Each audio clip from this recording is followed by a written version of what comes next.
¿Sí se ve? ¿Más o menos? Bueno, yo sí, pero el micro no.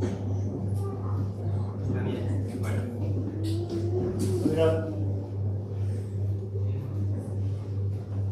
No, ahora. Hola. Buenos días. Bueno, pues. ¿Cómo se nota que ya empieza el verano? Bueno, perdón, empieza el verano no. La gente disfruta cada vez más del verano porque son vacaciones y, bueno, cada vez somos un poco menos, ¿no? Es verdad que hace unos años, cuando llegaba agosto, nos quedábamos 6, es verdad que ahora ya no tanto, pero se notan las vacaciones.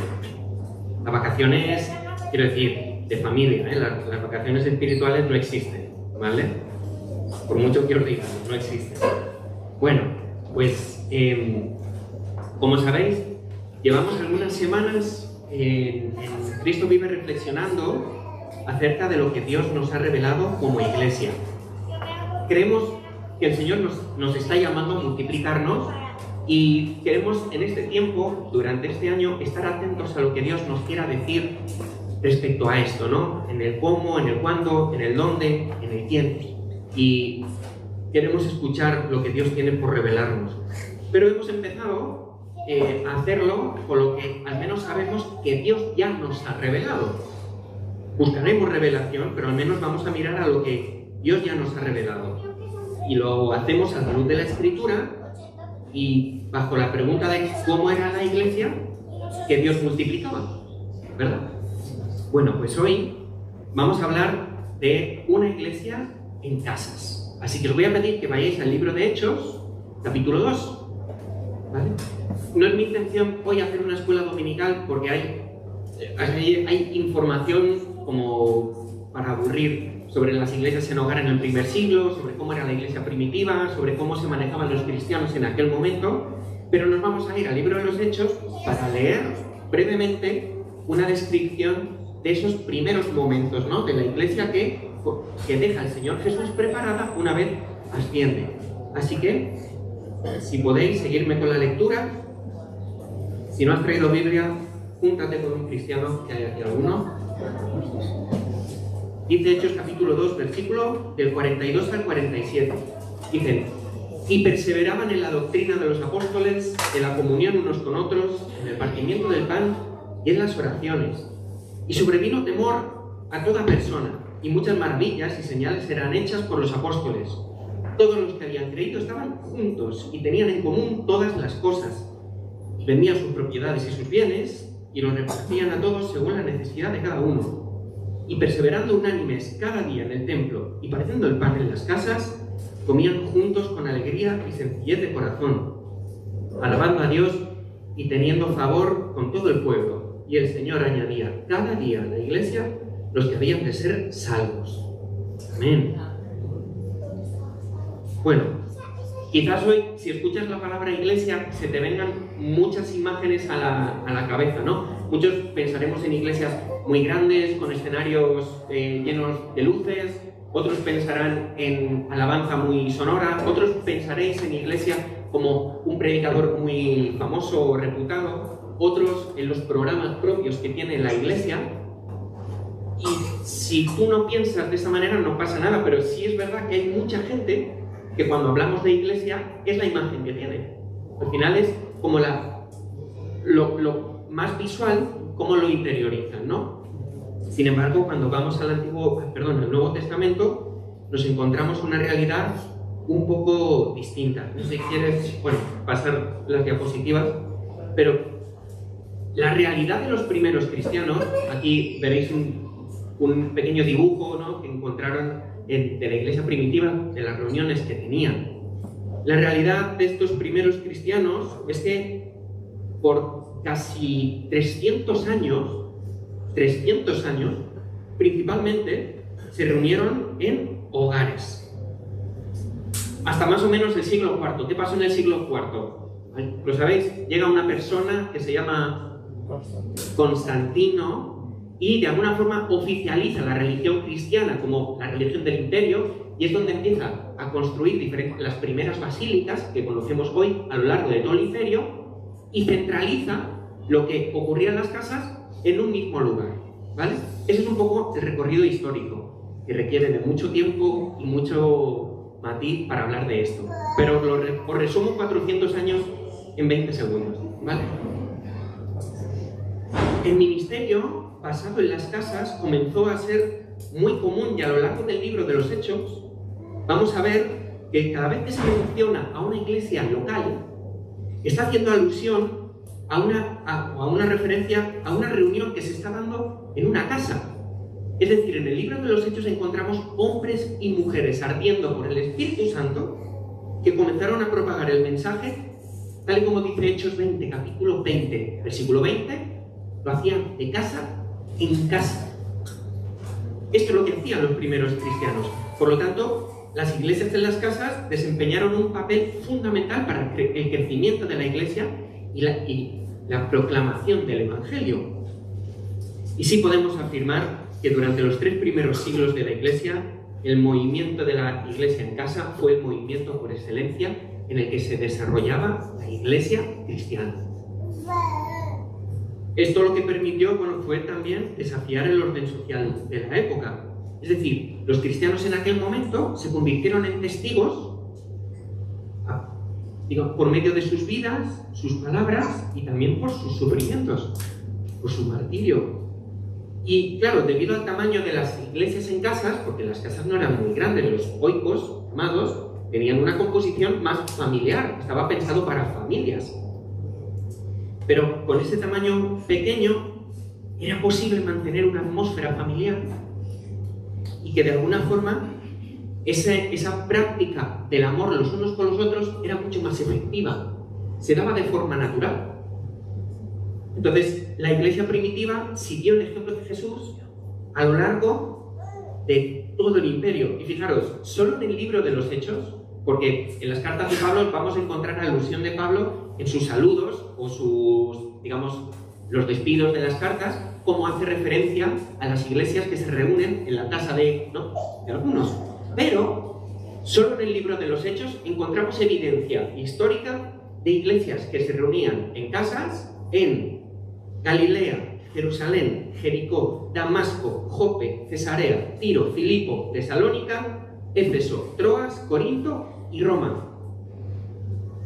No era algo puntual, no era algo esporádico, ¿no? Y todo el territorio que acabo de mencionar no es como la Comunidad de Madrid, no es chiquitito, ¿vale? No sé si podéis daros cuenta de esto, ¿no? Pero la iglesia en las casas permitía que la iglesia estuviera en cualquier lugar. ¿Dónde estaba la iglesia? En todas partes. En todas partes. La iglesia no era el culto, no era un edificio y no era una actividad, no era un programa. La iglesia eran los creyentes que adoraban en el templo y que vivían su fe de forma comunitaria. ¿Dónde? En las casas. Eso era la iglesia. Y esta mañana quiero destacar, a la luz de la Escritura, de lo que hemos visto, la importancia de desarrollar nuestra vida de iglesia hoy a través de las casas y del impacto que tiene vivir la iglesia en las casas para la multiplicación. Si puedes pasar, Andy, a la siguiente diapositiva. ¿Qué hacían los primeros cristianos? Lo hemos leído del versículo 42 en adelante. Primeramente, ¿qué hacían? Vemos en la palabra de Dios que perseveraban ¿en qué? En la doctrina de los apóstoles, ¿verdad? Es decir, la ocupación prioritaria de los apóstoles en aquel momento era la transmisión, la enseñanza de la Escritura, de la palabra, y con ella procurar la edificación y la madurez espiritual de la iglesia en aquel momento. ¿Sí? ¿Hasta aquí bien? De hecho, esto no era nada nuevo. Si nos vamos a Mateo 28, versículo 20, la gran comisión, ¿qué es lo que dice el Señor Jesús? Enseñando que guarden todas las cosas que os he mandado. Es decir, no podemos entender una iglesia en una casa que no enseñe. No se puede entender. No quiero redundar mucho en esto porque la semana pasada estuvimos escuchando a Andy acerca de la iglesia edificada por la palabra. Si no la escuchaste porque no estabas, hay un canal de YouTube maravilloso y buenísimo, puedes meter ahí y escucharlo. ¿Qué hacían también los cristianos? Tenían, ¿qué? Comunión unos con otros. Esta dinámica la vamos a encontrar en todo el Nuevo Testamento, ¿no? Los unos a los otros. Pero quiero detenerme aquí para hablar de la comunión, porque tiene un matiz concreto. La comunión la confundimos hoy muy a menudo con estar únicamente juntos. Pero eso no necesariamente es comunión. La comunión, en realidad, es esa realidad espiritual de quien ha nacido de nuevo. La comunión se establece con Dios, y es esa comunión con Dios la que une a los creyentes. ¿Se entiende? Por eso, esa es la diferencia entre la comunión de creyentes y los fans de un grupo de música. ¿Vale? La comunión no es solo un plano horizontal, sino que es vertical. ¿Qué dice Primera de Juan, capítulo 1? Nuestra comunión verdaderamente es con el Padre y con su Hijo Jesucristo. Es decir, el creyente es llamado a Cristo por el que tiene comunión con Dios. Por lo tanto, la comunión es horizontal, es decir, esa vinculación que tenemos con los hermanos es el resultado de mi comunión con Cristo. Por eso os acordáis, en Cristo vive para los hermanos de Betania. En inicio de año hemos estado hablando de la relación que tenemos con Dios hacia arriba, hacia dentro con los hermanos y hacia afuera. Y no podemos entender la relación hacia adentro si no está bien armada y fundamentada la relación hacia arriba. Eso es la comunión, el resultado de una unión vital que tengamos con el Señor. Y cada creyente está unido a su hermano por medio de la unión que tiene en Cristo, por medio del Espíritu. El año pasado, a estas alturas, estuvimos hablando de Efesios. Y yo ponía este ejemplo con mi querido Alfredo. Alfredo, saluda por ti. Ahí está. Alfredo y yo somos muy buenos amigos, ¿vale? Pero Alfredo y a mí no nos unen las afinidades. Alfredo y a mí nos une el Señor. Cuando hablamos de comunión, hay una unión común. Y ese factor común es el Señor. Eso es la comunión. Dice también el texto que perseveraban en el partimiento del pan. Y el contexto de este texto nos da a entender, o más bien este contexto sustenta la interpretación de que cuando se reunían en las casas, cumplían la ordenanza de la cena del Señor. Es verdad que no hay evidencia de que lo hicieran siempre, pero sí, al menos en este texto, nos da a entender que era una práctica habitual, ¿no? de la iglesia primitiva. El término del partimiento del pan hace alusión a esa secuencia de vida eclesial. Si os dais cuenta, esto que leemos aquí tiene pinta de culto, ¿no? Enseñaban la palabra, estaban juntos, celebraban la cena del Señor y oraban. Esto se parecía a un culto mucho, ¿no? Tenía, al menos, no es como lo que tenemos ahora, pero sí tenía pinta de eso, ¿no? Pero también hay un elemento de la cena del Señor que conecta directamente con la misión. ¿Os acordáis que dice Pablo, 1 Corintios capítulo 11, cuando instituye la cena del Señor?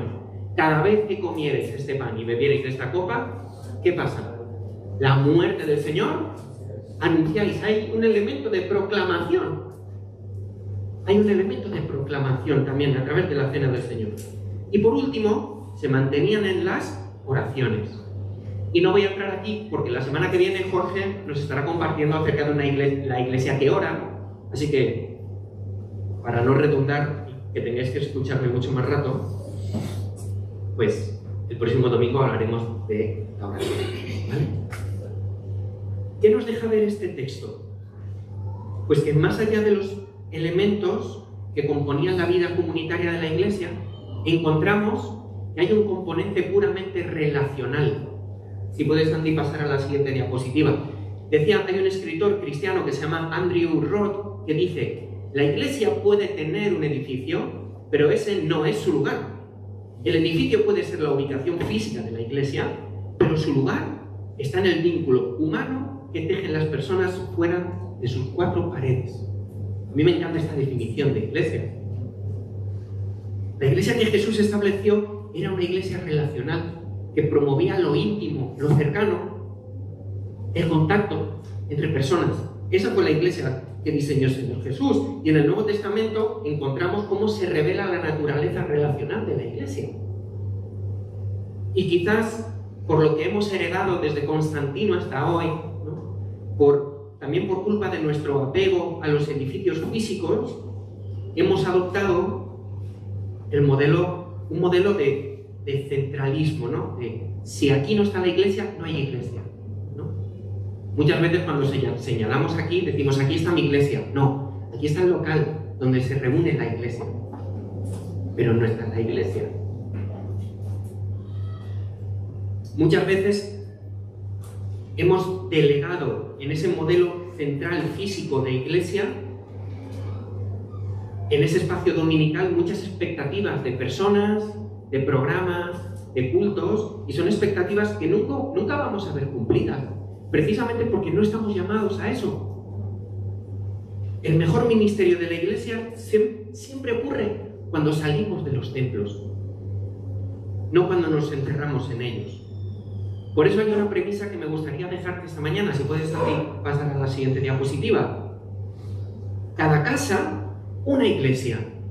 Cada creyente, un ministro, un siervo. La iglesia se establece en las relaciones y cobra propósito cuando retoma la misión de hacer discípulos.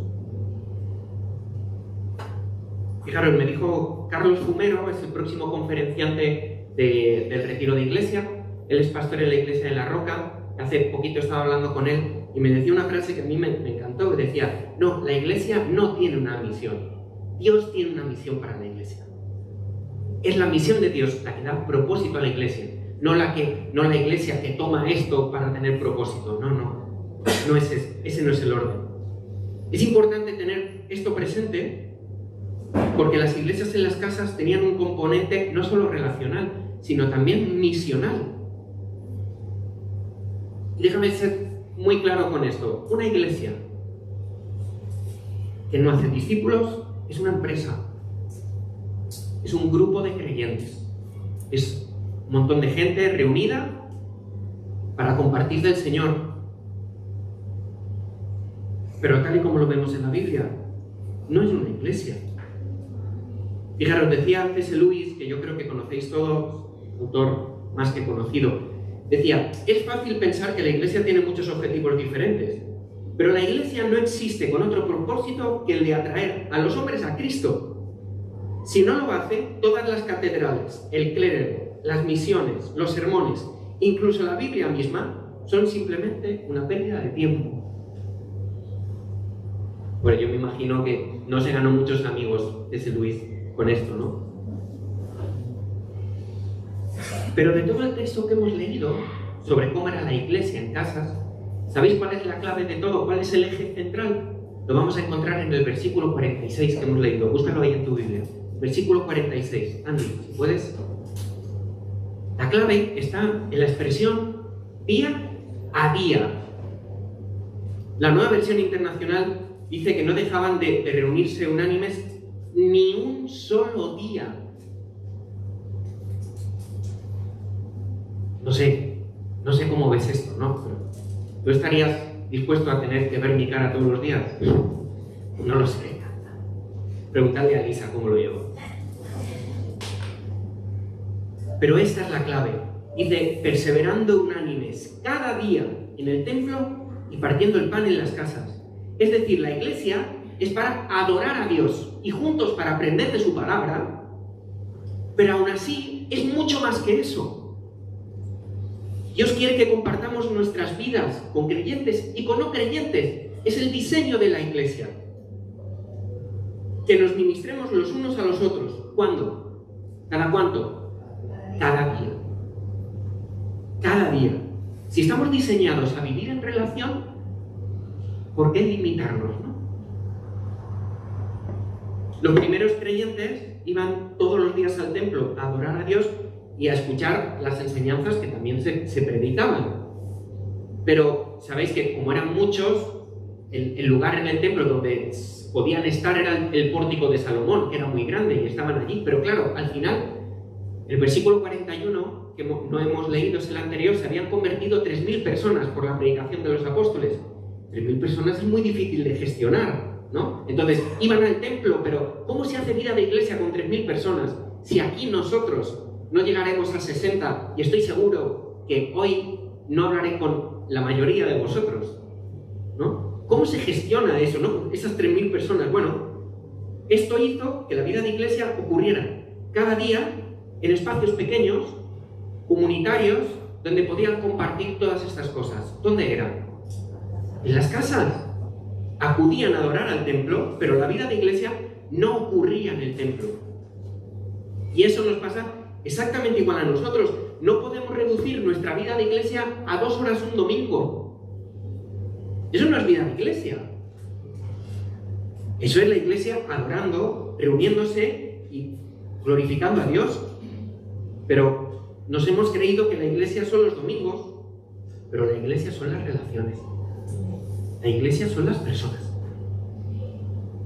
La iglesia celebra el domingo, pero la iglesia no es el domingo.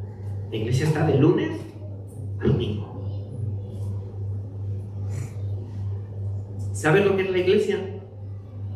Siguiente diapositiva, por favor, Andy. La iglesia somos tú y yo.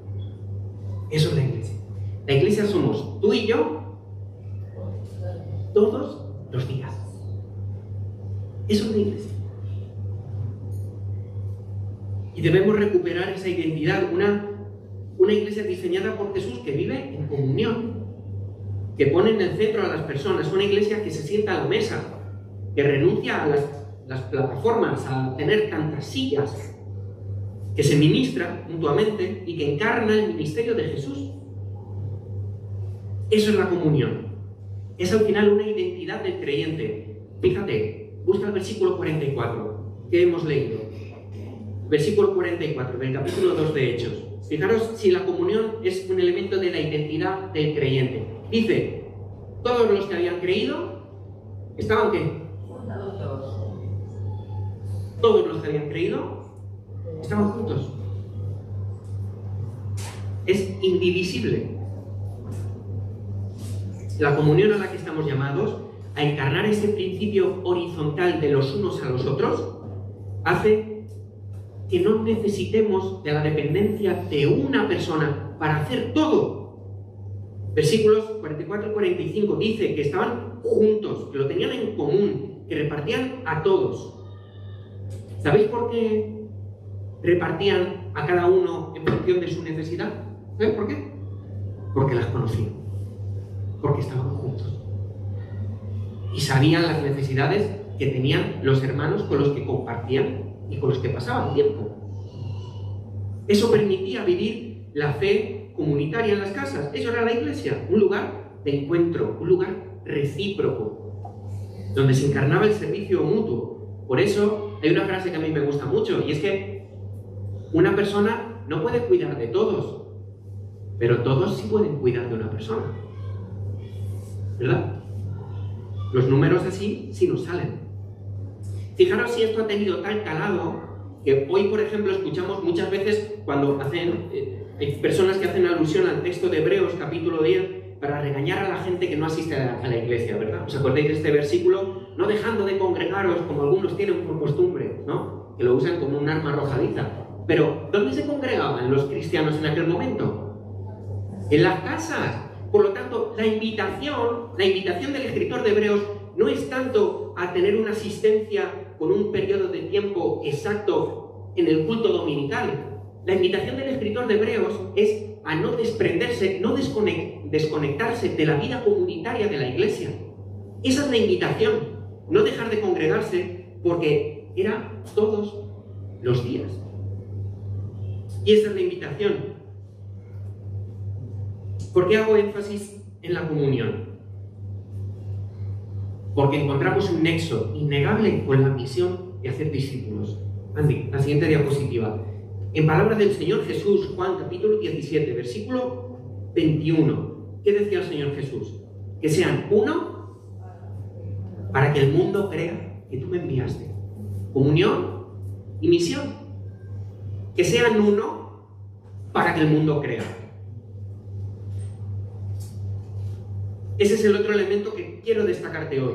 La iglesia que vemos en el Nuevo Testamento era una iglesia que vivía la misión de hacer discípulos. Y la palabra eclesia que encontramos en el Nuevo Testamento, en especial en Pablo, que hace alusión tanto a los templos como a las casas, la palabra eclesia se traduce como los llamados hacia afuera.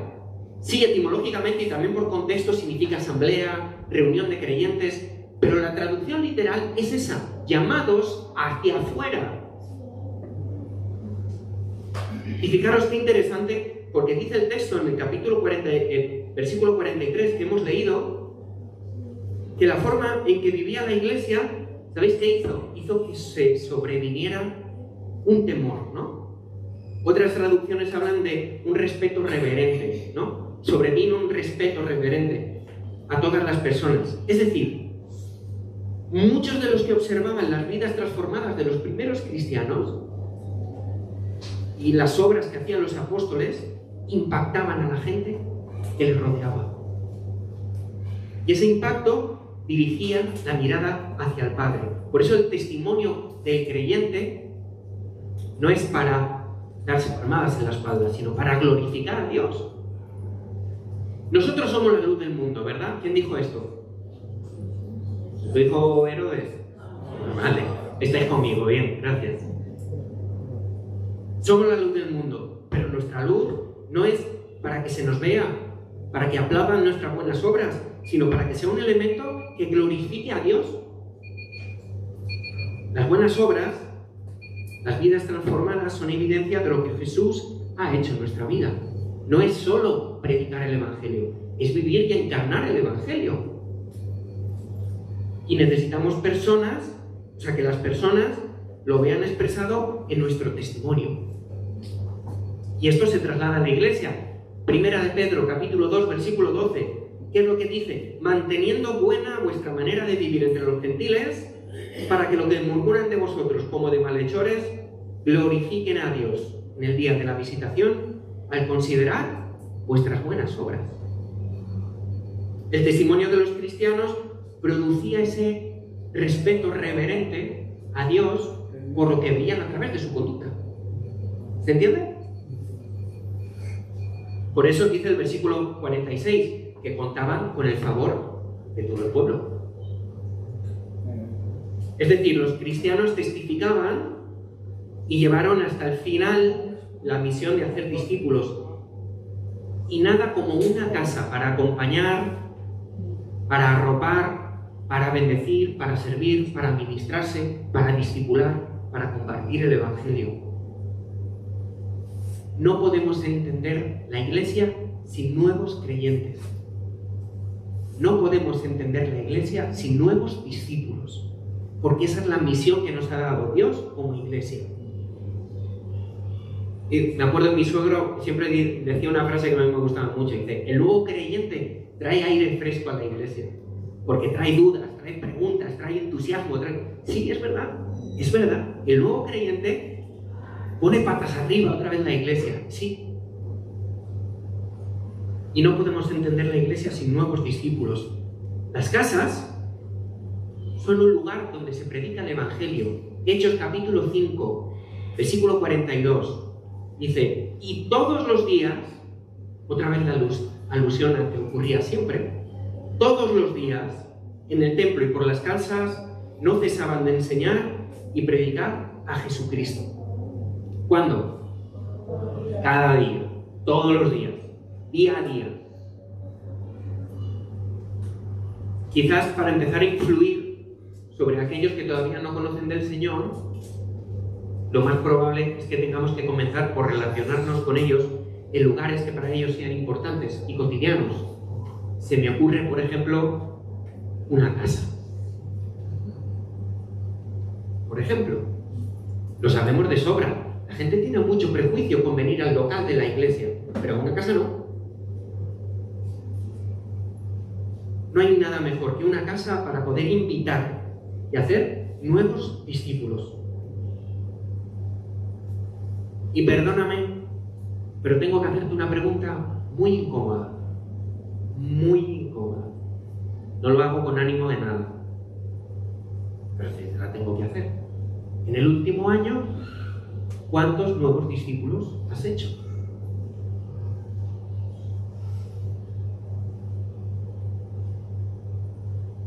Porque es la misión de la iglesia. Estamos hablando de multiplicar. Pero ¿cómo vamos a multiplicar si no podemos multiplicarnos en otros?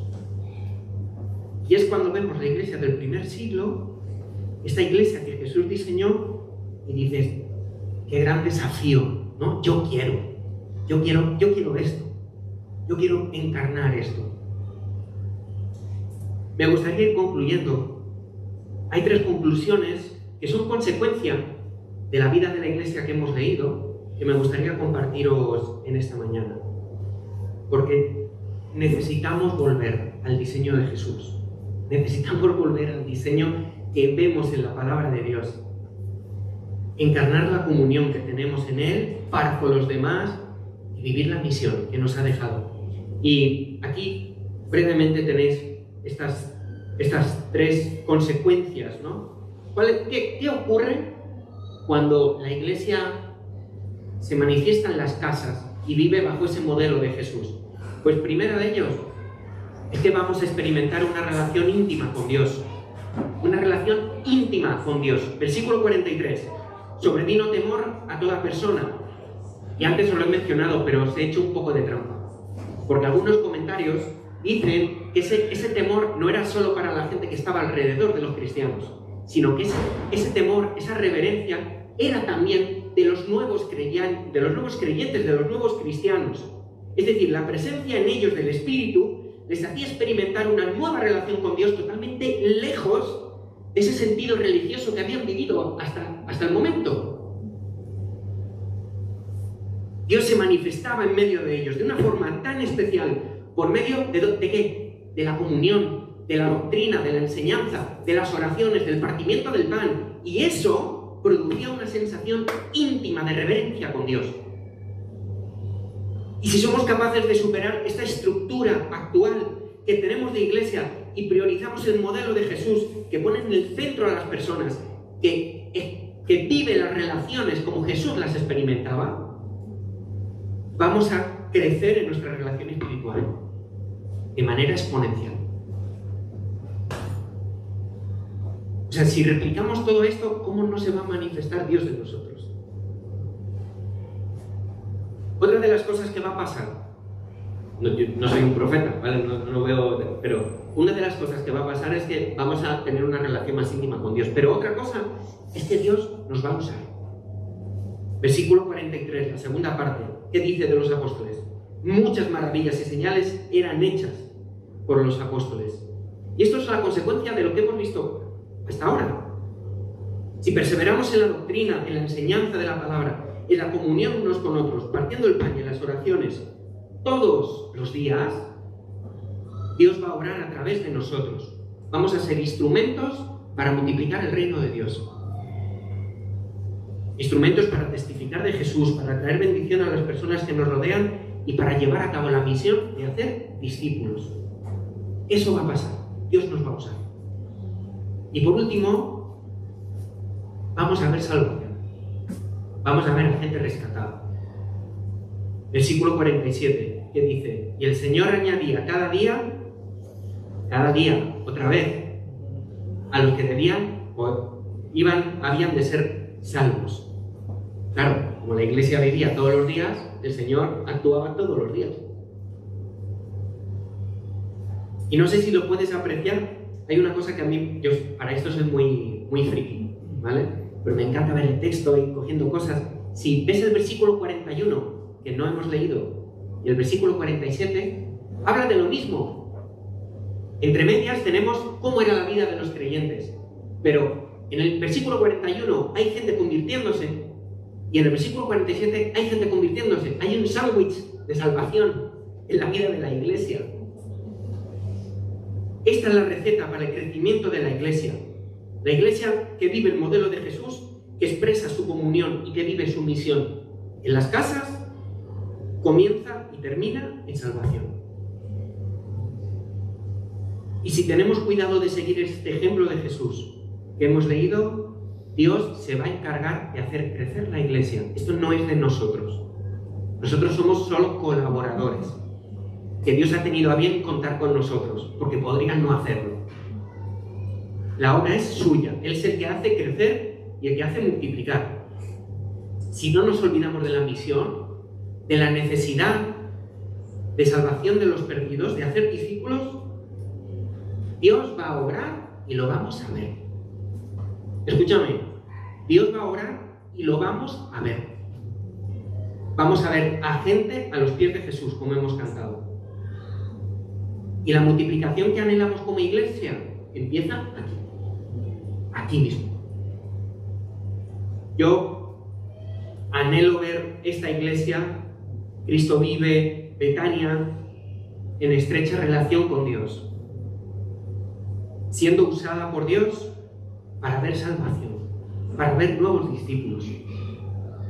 Y ya sabemos qué hacer para verlo. En este nuevo curso que empieza, al menos en Cristo Vive, vamos a comenzar a vivir intencionalmente esa iglesia que nos ha sido revelada. Y a partir de septiembre en adelante daremos un impulso a los grupos de hogar. Los promoveremos aún más como un eje troncal, un pilar vertebrador de la iglesia para ver multiplicación, para ver nuevos creyentes y para vivir la iglesia todos los días.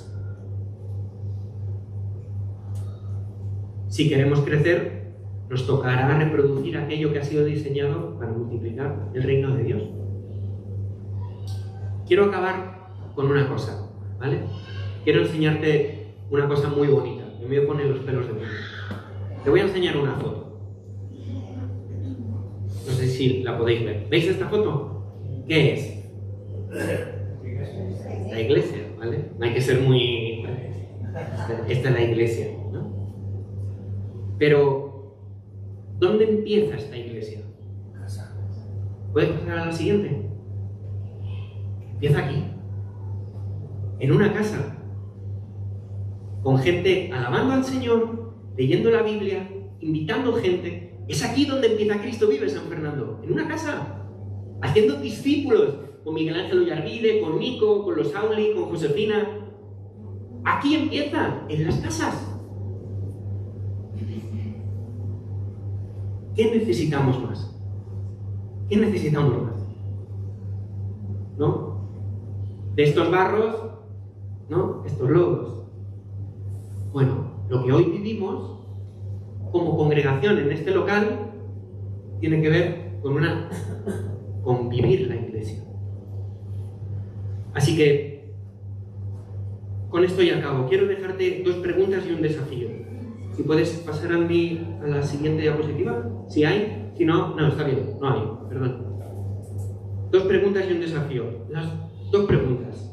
Ante esta realidad que debemos recuperar para vivir la iglesia, ¿qué te está pidiendo Dios hacer? ¿Qué te pide Dios hacer? Hacer discípulos. Amén. ¿Y cómo puedes participar de esta comunión y misión? Y en oración, en casa, en tu devocional, en tu tiempo con Dios, contéstalas. Y el desafío es que quiero invitarte este nuevo curso a que participes activamente de una iglesia hogar. Que participes activamente de una reunión en las casas. Que vivas la iglesia en la casa. Que te congregues, que participes activamente de la vida de la iglesia, que perseveres en todas estas cosas para poder ver multiplicación. Y un desafío un poquitito más mayor, ¿vale? Solo un poquitito más. Si los grupos de hogar que hoy tenemos no te cuadran los horarios, te pillan un poco lejos, ¿no? O simplemente tienes esta inquietud, quiero pedirte algo. Abre tu casa. Abre tu casa. Acoge la iglesia en tu casa. Eso te pido esta mañana. Que tu casa acoja la iglesia. Si hacemos esto, vamos a ver salvación. Gozaremos de la comunión unos con otros y viviremos la iglesia que Jesús diseñó para llevar a cabo la misión de hacer discípulos. y vienen cosas muy, pero que muy buenas. Que el Señor os bendiga.